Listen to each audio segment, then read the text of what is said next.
Enigma depravatio est. Enigma crudelitas est.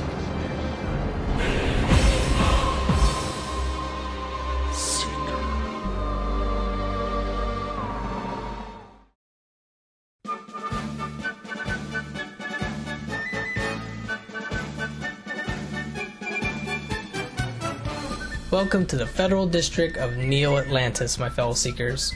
Why do I call Washington DC New Atlantis? Because this was the intent of the founding fathers, many who were Freemasons who may have secretly believed that Egypt was the true origin of Western civilization and not the Greeks, although many have disagreed on this hypothesis even to this day.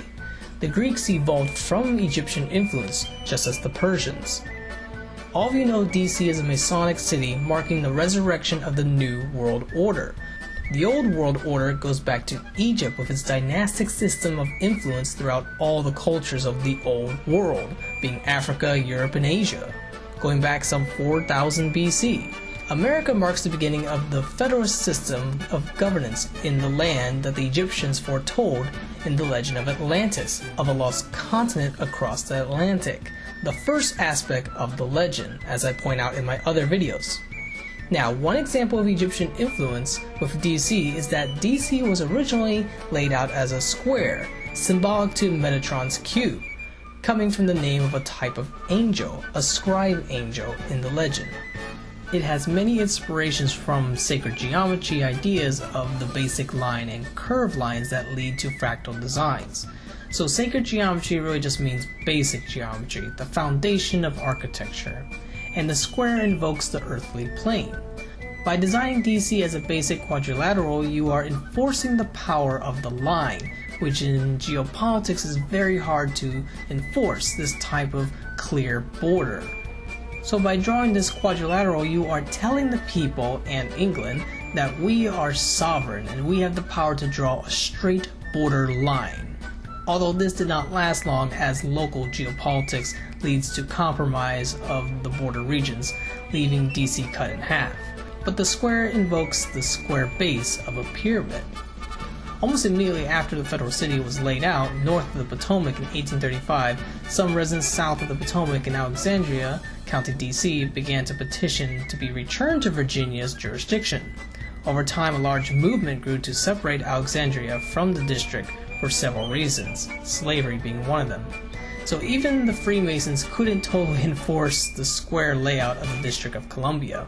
Another clue of the Egyptian influence is with the first city of the DC area, which was Alexandria, in honor of the city of Alexandria in the Garden of Egypt. Alexander the Great saw himself as a pharaoh, or his inheritance of being a pharaoh-like king. It was the Greeks and Romans who inherited all kinds of architectural knowledge from Egypt. So the founding fathers and the Freemasons are giving homage to this. Even the Potomac River symbolizes the Nile, and DC between the two states of Maryland and Virginia, Maryland in honor of the Virgin Mary, hence Virginia giving birth to the New World, completing the discovery of the major continents. The Tekken, or the obelisk in DC, represents that resurrection of the New World. The New World and the order that will come out of America. That being democracy, capitalism, and the global consolidation of nation-states into superstates like the United States. Technically, the UN, meaning United Nations, was originally supposed to be called the US, but it was a little too literal and too much representation of the made in the image and likeness of the United States. So they changed it more broadly to nation. But generally, UN means US, United States. So this idea is something that the US wanted to promote when the time was right. After the US fully consolidated its federal region of North America, or at least the main region of North America, the United States, then it would reach outward to expand its geopolitical larger agendas. starting with the opening and forcing of Japan. So the idea of world government is not an old idea or a conspiracy. It goes back way to the Romans and even the Han Chinese. Immanuel Kant came up with the idea as well, and this concept was definitely debated. It's more of just a natural phenomenon that politicians and rulers are always seeking to expand their empire, their influence, no different than a company. So I don't believe that the Freemasons are fornicating in their occult circles, summoning Devilita to rule over Earth like Zolomites. But yes, I do believe the Freemasons have a globalist ideology, no different than any other religion, because generally the Vatican has categorized the Masons as a secret elite religion. Although the Masons don't want to admit that, but as you reach the higher degrees, specifically the third degree, there comes a point where you have to kind of decide whether Freemasonry is sort of a religion. That's, I think, one of the secrets. It's kind of hard to verify that, but some people have been saying that generally, yeah, the Freemasons are a religion. They have their temples, they have their dues, they have their cemeteries, their rituals, almost every aspect of a religion. It's just for rich people. Which is why Catholics are not just supposed to join, because it is seen as a religion in the eyes of the Vatican. But as a Catholic, I do respect the Freemasons to a degree, because a lot of their ideas are simply adopted from biblical ideas. Despite what some might think that they're atheist communists trying to rule over the world, they are very well aware of the supernatural once you get to the higher degrees of Freemasonry, as Manly P. Hall states in his book, The Secret Teachings of All Ages. For example, the name of America is not totally coming from Amerigo Vespucci. His original name was Alberigo Vespucci, a cartographer who already was living in the Americas, and he adopted the title name of Amerigo in honor of the legend that he learned of in his voyages to the Americas. There was already an existing tribe in Nicaragua called Améric, whose root word was the ancient name for the land of the Incas and the Mayans, in tribute to Quetzalcoatl and Kukulkan, creator deity of the feathered serpent. Now keep in mind, it can reflect God or Satan depending on the contextual use. But more than likely the name was seized by Satan as human sacrifice was done in its name. Now this also has a connection with the Aztec civilization, who came up with the name of Aztlan, which is also believed to have a root connection to the name of Atlantis. So the founding fathers and the Jesuits believed that some of these cultures had a connection with Egypt. Manly P. Hall, a 33rd degree Freemason, states, "These children of the sun adore the plumed serpent, who is the messenger of the sun. He was the god Quetzalcoatl in Mexico, and Cucumatz in Quiche, and in Peru he was known as Amaru.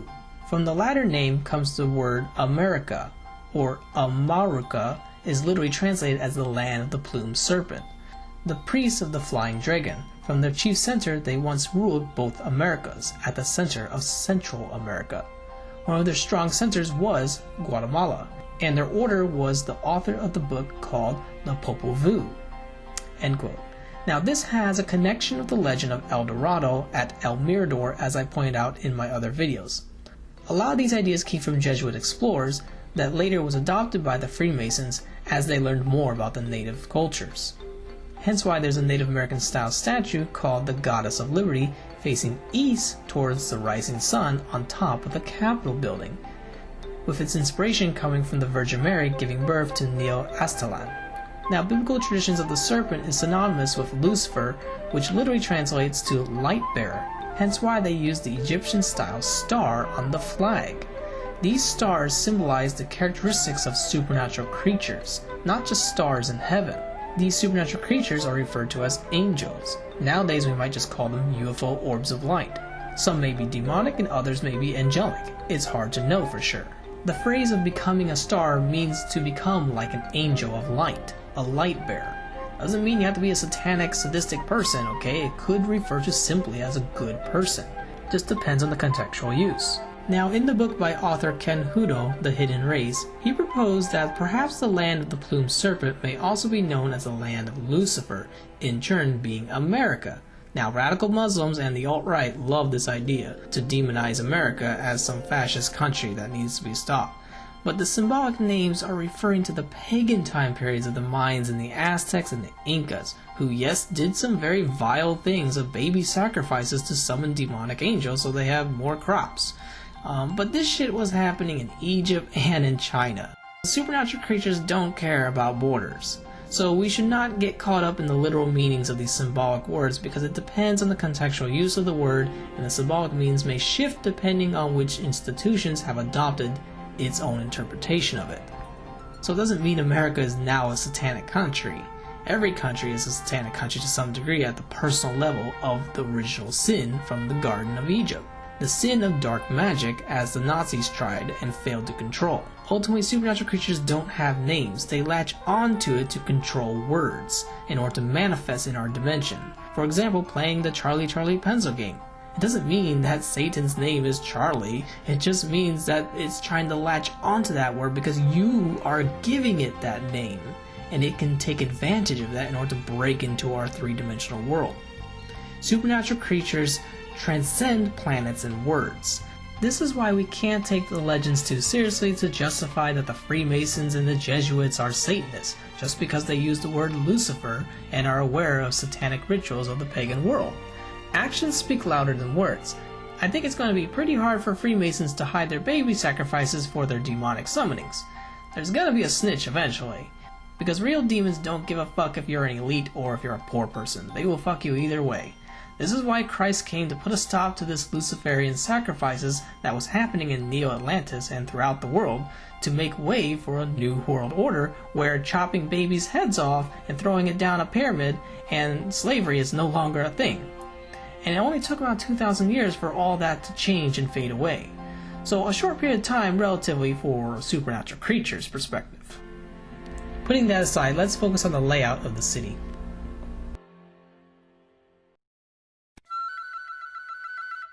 Now when it comes to the layout of the city, they are trying to emulate Egypt. For example, Arlington Cemetery is where the dignitaries and soldiers are buried, and it is located on the western banks of the Potomac, just as the Valley of the Kings is located on the western bank of the Nile. But instead of giving homage to the kings, it's more like giving homage to the military, the power of the state. Also, the Lincoln Memorial, as we see, with Lincoln sitting on like a throne, similar to how Ramses' statue is carved into the mountainside looking towards the river. But in this case, it's a reflecting pool, which, by the way, is an Egyptian element in Egyptian gardens, the elongated triangular pools within their temples. So the pool itself is an Egyptian garden element that was later adopted by the Romans and the Persians. The pool reflects the concept of as above, so below, with the silver lining of the mandate of heaven, as the ruler is pondering philosophically looking at this symbolic landscape out across the pool. Also, he is looking towards the Tower of Babel. This may have also been a Freemason secret belief that the original Tower of Babel was not a ziggurat, because a ziggurat really isn't a tower, it's more of a step pyramid, but it was originally an obelisk or a tekken, which the Babylonians may have adopted from an older story fitting to their location. This tower may have originally been in the center of Atlantis, the land of Kemet or Egypt, under Cairo. And possibly it could have been very similar to the Washington Monument. So once this tower has fallen, then we may know that Neo Atlantis has truly fallen. So long as the tower stands, the Union stands strong, despite turmoil at its base. But we better not give Communist Lives Matter any ideas. But in all practicality, it wouldn't take much to rebuild it, unless the will is broken by the people.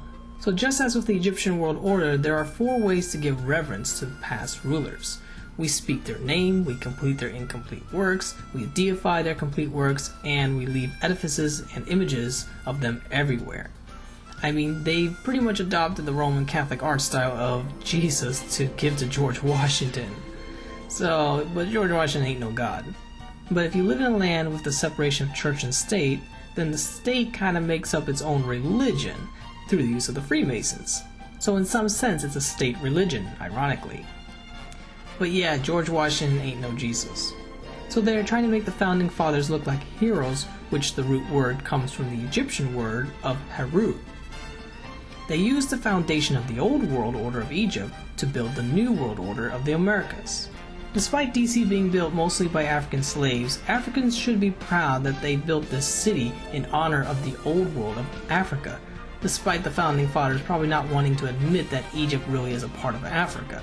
But that attitude has changed, as African Americans are now allowed to be Freemasons. Now, many of you know that Pierre L'Enfant came up with the first iterations of the master plan of DC.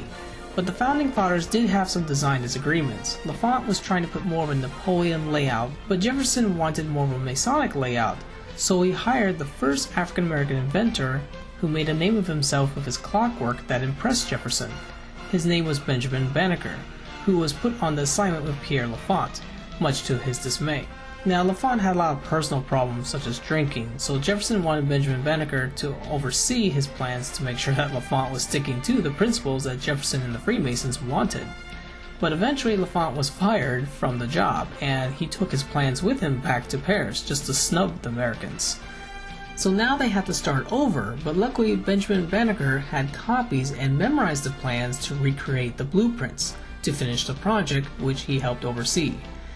Banneker, being African, admired the Egyptian symbolism that Jefferson wanted in the plans, although they did not see eye to eye on slavery.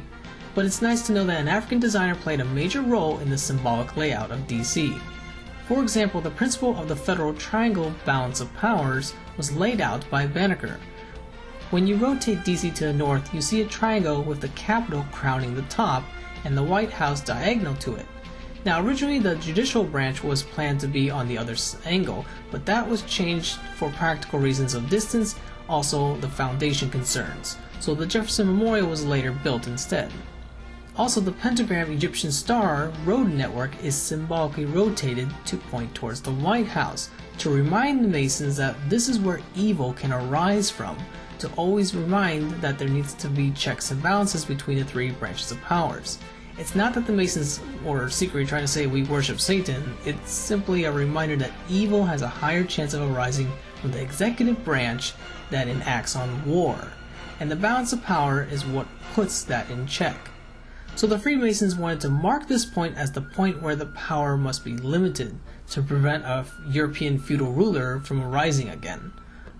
Although they probably didn't anticipate the deep state technocrats. So symbolism doesn't always fit to the future reality of misplaced power to the intelligence agencies. But I guess you could still argue they are part of the executive branch despite transcending administrations. Now actually the pentagram road network is incomplete. I do think this was intentional by Banneker so as not to be too obvious that they're using a pentagram in order to keep it more of a secret so as not to kind of startle fundamentalist Christians. But using the pentagram symbol for the executive branch is made more clear when the Pentagon was made, reinforcing the symbolism that evil can arise from institutions like the military. It's to remind us that we should not glorify the military as something holy, but instead it's a side effect of our original sin for power, our human nature. For the military is offensive in nature in the sense of defending resources and land that you wish to acquire and eat of that fruit. Hence why the eagle keeps its head towards the olive branch and not towards the arrows, to remind us that we should strive for peace and not turn our heads to the temptation of war, even though war does work and it can be the easy route to change the behavior of other countries or nations. It is the yin and yang duality. To balance this duality you must have laws, hence why Moses and Confucius and Solomon is on the Supreme Court facade. For the Egyptian tablets are the true philosopher's stone, for these men were like philosophers interpreting laws. The origins of laws started in the Garden of Eden or Egypt, and America is that new wild garden that must be pruned into an agricultural garden with order. Now the symbolic layout of DC didn't happen all at once, it took time to develop. Over time, disagreements on building placement started to arise due to competition for space that was starting to be limited as the population was growing. So a new master plan had to be enforced to prevent things like railroad buildings and industrial sites encroaching upon the mall, as well as bureaucratic censors. So the Senate Park Commission issued the McMillan Plan in 1902, where they reimagined the mall as a large symbolic sacred garden space. The plan proposed creating a cruciform park to honor Christ, the 33rd degree God-man. Despite what people might think, the Freemasons do believe in Jesus, but they look at him more of a symbol that people should strive to emulate, hence why 33rd degree honors his suspected age. But some Masons had a major disagreement on the McMillan Plan being too obviously a cross design when rotating the plan. So instead they tried to hide this with more of a Persian garden Chaba layout.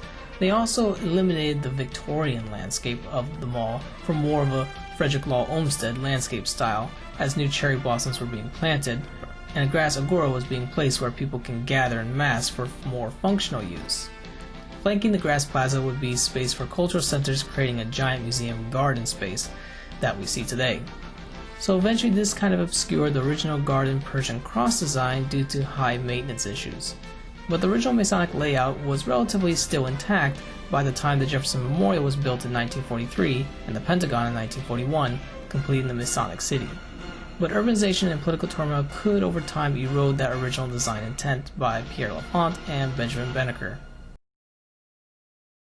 So the next time you see the marine symbol of North and South America, you should look at that in the eyes of the Pentagon, in that Neo Atlantis is one giant island with oceans on either side, and we are the power that came forth from the sea, as Japan learned the hard way in the 1860s.